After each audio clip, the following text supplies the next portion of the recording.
What do you hear? It's the ticking of a fine watch.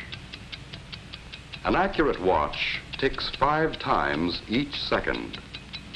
Like the engines of airplane and motor car, like the generator, like the human heart, your watch is a power plant that must operate unfailingly under an infinite variety of conditions.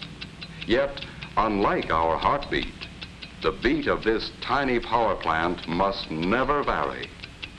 Unlike the giant generator, it has no tons of concrete on which to rest solid, level, and safe from vibrations which might affect its accuracy. There are no watchful attendants, no careful drivers, no skilled pilots, no banks of instruments and controls to regulate its speed and guard its accuracy.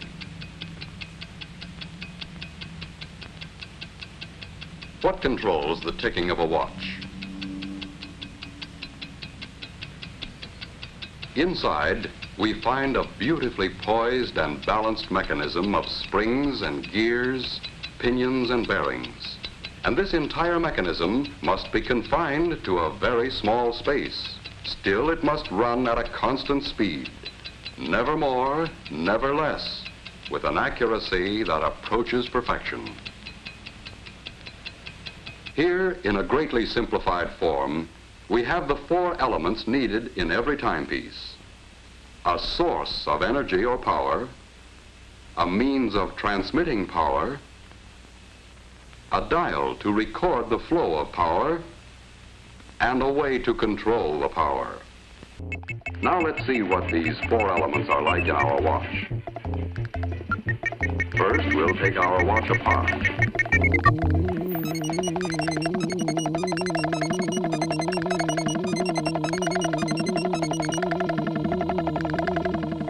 We'll begin with this part, the mainspring and barrel assembly. And so we can see everything that goes on inside, let's use giant parts to make a watch model. This is the mainspring, and it lives inside the mainspring barrel. The mainspring is the power plant of the watch, the source of power, like the faucet in our water clock. By winding the spring, we can store up energy. Here is a winding stem with gears and a click to keep the spring from unwinding. And here is the unit that controls the flow of power, like the nozzle on our hose. It is called the balance wheel and hairspring assembly. It consists of the balance wheel, hairspring, balance staff or axle. Fastened to the balance staff is a part called a roller. To the roller is attached an upright jewel pin. Let's see how these work together. A push on the jewel pin will start the balance wheel moving, and more pushes will keep it moving.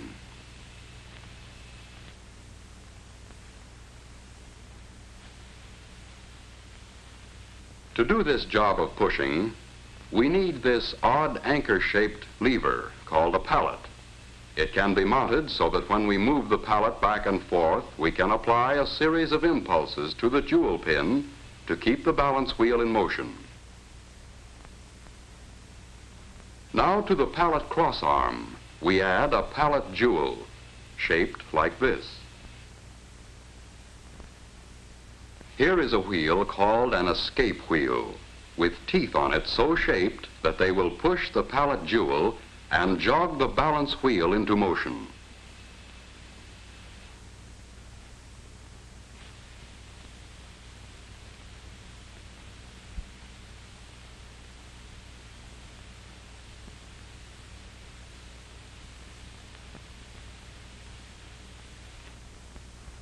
Now we'll use the energy stored up in our mainspring to drive the escape wheel.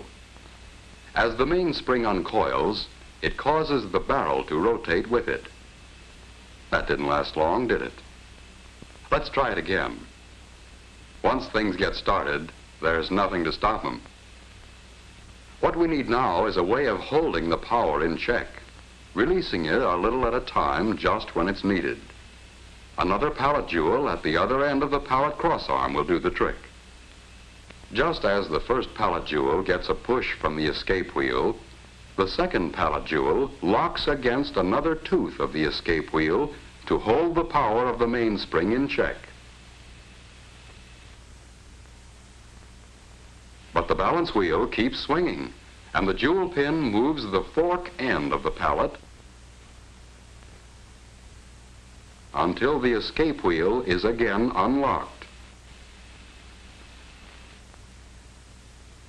But when we connect the mainspring directly to the escape wheel, the power is soon exhausted. In an actual watch, it would last only a few seconds. What we need is a way to stretch the power so it will last for more than a day. In our water clock, we used a hose to transmit power from the faucet to the nozzle. We also need a way to transmit power here. So let's add a system of gears and wheels. We'll stretch them out in a line instead of in their usual closely confined location in a watch. As a result, a few turns of the mainspring barrel, driven by the mainspring, will drive the escape wheel many, many revolutions, enough to last a full day and longer.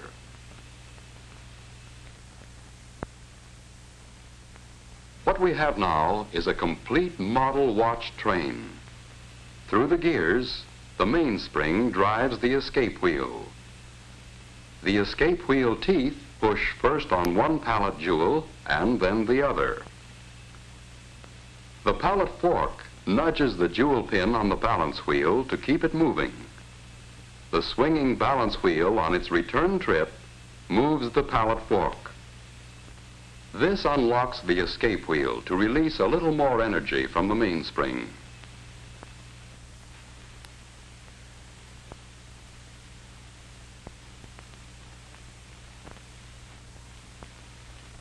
Back and forth, the balance wheel swings, controlled by its small coiled spring, the hairspring, in perfect rhythm. Each swing unlocks the escape wheel so it can give an extra push to a pallet jewel, and this is passed on to the balance wheel assembly to keep the watch ticking far more steadily than any beating heart. All we have to do now to measure time is count the ticks. But this would be a tedious job and not very practical. Just as we needed a dial on our water clock, here too we need a method for recording the flow of power. So to the shaft of this gear or wheel, we add an indicating hand to measure seconds. As the gear train of a watch moves far enough to make 5 ticks of the escapement, the second hand moves 1 graduation on its dial. To count the minutes, we can attach a dial and fasten a pointer to this gear wheel, which is just the right size so that it turns 1 complete revolution while the second hand makes 60 revolutions.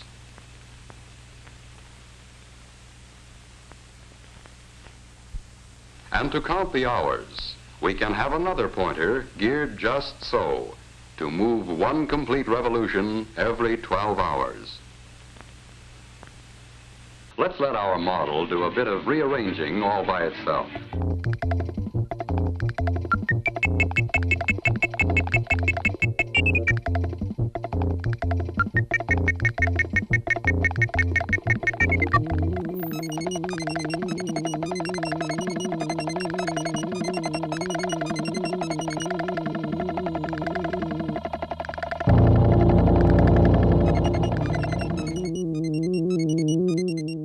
Now we know what time it is and how and why we know.